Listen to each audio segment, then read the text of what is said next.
오늘은 그 독서 명상을 해보겠습니다. 작지만 반짝반짝. 그 과거에 우리가 어렸을 때 가지고 놀던 뭐 인형이나 딱지 이런 추억의 소품들에 관한 에세이를 적은 작가님의 이공 작가님의 어떤 개인적인 의식의 성장 스토리인데요. 재밌습니다. 왜냐하면 저도 어렸을 때 이렇게 우리 어렸을 때 종이로 된 그런 인형 있는 그런 그려져 있는 것에 옷 입히기 뭐 이런 거에서 가위를 참 많이 오렸던 것 같아요. 근데 그것이 저의 직업이 될 줄은 몰랐습니다. 그렇기 때문에 여러분이 자신이 어렸을 때 뭘 하고 노는 걸 좋아했는지 그걸 떠올리시면 자신이 진짜로 뭘 하고 싶은지 알게 될 거예요. 그래서 이 책에서는 여러 가지 주제가 나오는데 거기에서 어린 시절에 그 캐릭터 문구점에서 봤던 그 캐릭터들에 대해서 이렇게 이쁘게 부록으로 보내주시기도 했는데요. 자연이 좋아, 친구가 좋아, 뭐 도시가 좋아 해서 개인의 성향이지만 인간은 대부분 자연을 좋아합니다. 자연에 있을 때 편안하니까. 그래서 자신만의 공간, 크렌시아라고 해서 자기가 편해지는 공간에 자주 가 있는 게 좋아요. 그래서 엄마가 아이를 안아서 이제 양수에서 태어난 아이들을 편안하게 감싸듯이 그런 에너지를 주는 공간에 자주 가는 게 여러분의 운을 높이는 데 좋습니다. 그래서 친구들과 카페에 모여 앉아 이야기를 나누는데 자연형 인간과 도시형 인간이 화제로 떠올랐다. 무엇인가 했더니 단순하게 자기 마음이 편해지는 곳이 어딘지에 따라서 무슨 형 인간으로 구분된다고 한다. 인간이 구분한 것 같죠. 저는 자연에서도 살아보고 도시에서도 살아보는데 자연에서 충분히 살아본 사람들은 도시에서 자신이 꿈을 펼치기 위해서 되게 좋은 일을 하는 것 같습니다.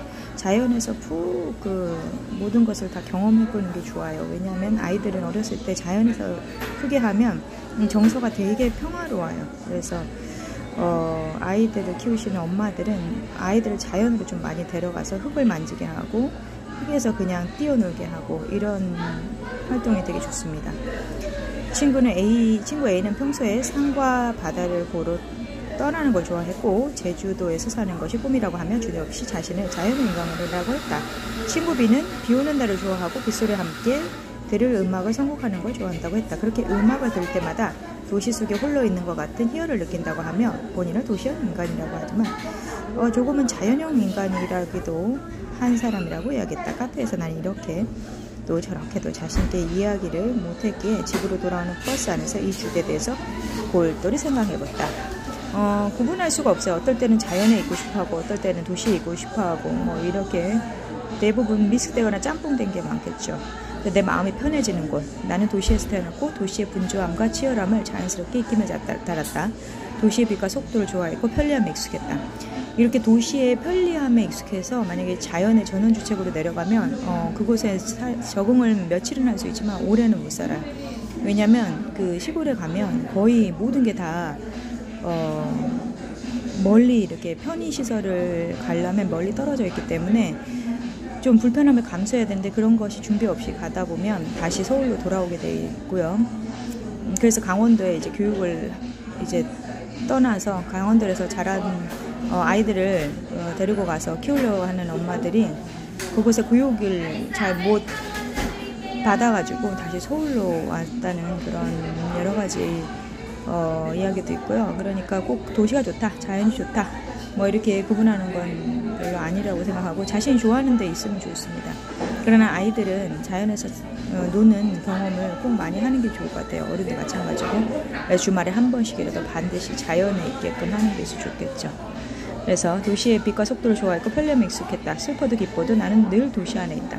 자연을 떠올려보라고 하면 엉뚱하게도 저 먼 우주를 떠올릴 정도로만이다. 휴양지로 떠나 휴식을 취한다는 것도 공감이 가지 않는다. 도시 속에서도 쉴 수 있는 방법은 얼마나 있던 것. 그러니까 우리가 지금 있는 이 자리에서 행복하면 어딜 가지 않아도 굳이 지금 이곳에서 행복하기 때문에 뭐 그렇게 필요성을 못 느낍니다. 이렇게 많은 분홍이 나는 이 책도 분홍색이에요. 그래서 너무 재밌는데 이 책, 분홍색 색깔의 책, 나만의 작은 세상에 이렇게 사는 어렸을 때 추억을 떠올리고요. 그래서 내성적이지만 사교적인 사람, 그러니까 우리가 어떤 특성이 있는데 그 사람이 내성적이라고 해서 그걸 막 억지로 또 고칠 필요가 없이 그 내성적인 그것의 장점을 살려가지고 그것을 잘 개발하면 어마어마한 힘이 나올 수 있어요. 그래서 뭐 내성적이 잘못됐다가 아니라 내성적인 사람은 아주 그 조용하게 자신의 내면에 집중할 수 있어서 프리랜서나 이런 개인 사업 이런 걸 이분이 하게 됐는데 그런 특성 좋은 것들도 많으니까 꼭 외향이 좋다, 내향이 좋다 이렇게 구분하는 건 아니라고 저는 그렇게 보지는 않고요. 그 사람의 모든 있는 그대로 그것에서 장점을 찾는 게 좋습니다. 그래서 여기서 그 회사를 차리는 모습인데요. 많이 고민을 했지만 퇴사를 결정하고 나서 자신이 진짜 좋아하는 그림만 그리면서 돈이 안 되더라도 자신의 꿈을 펼쳤던 이런 내용이 저에게는 많이 와 닿습니다. 그래서 여러분도 되게 하고 싶은 일 이런 게 있으면 뭔가 결과를 생각하지 말고 해보세요. 도전해보고 뭔가 새로운 걸 해보면 그 책을 낸 작가님처럼 아주 그림으로써 이렇게 자신의 일을 잘 만들면서 행복한 삶을 살 수 있을 거라고 생각합니다.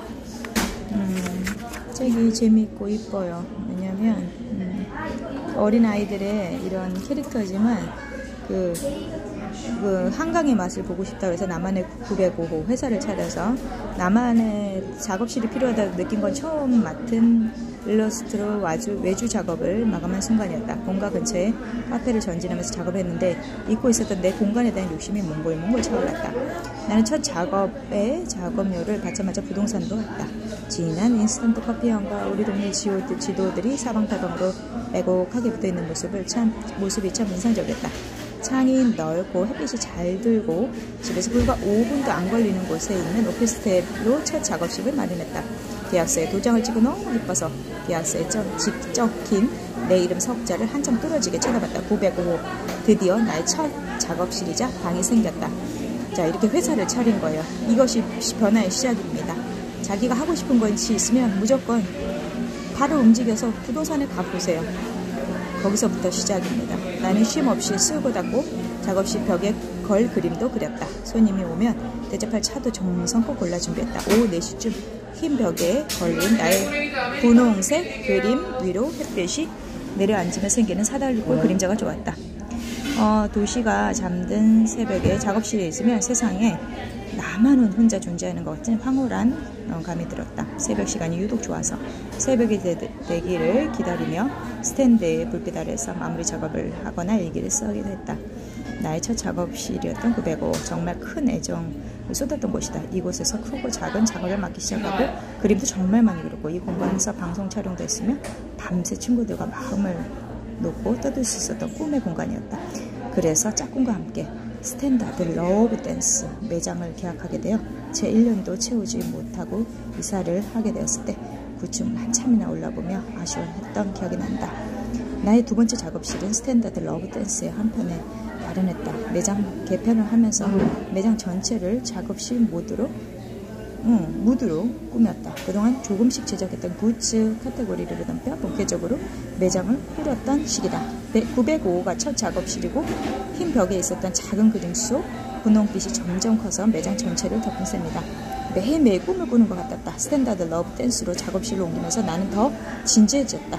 일러스트레이터이자 문구 디자이너로서 개인 사업자로서 나는 나의 역할에 어리둥절했다. 내성적인 사람이 이렇게 밖으로 나와서 사업을 시작했더니 더 이상 이제 내성적인 건 아니죠. 수많은 사람들을 만나게 되고 사람들과 교감을 하고 연결되면서 이제 새로운 인간관계를 펼치는 거죠.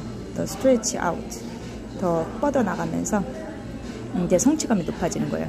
작업에 대한 성취감이 높아지고 능률도 올랐지만 개인 작업의 스탠다드 러브 댄스 일까지 얹혀지면서 어마어마하게 많은 일을 하게 됐다.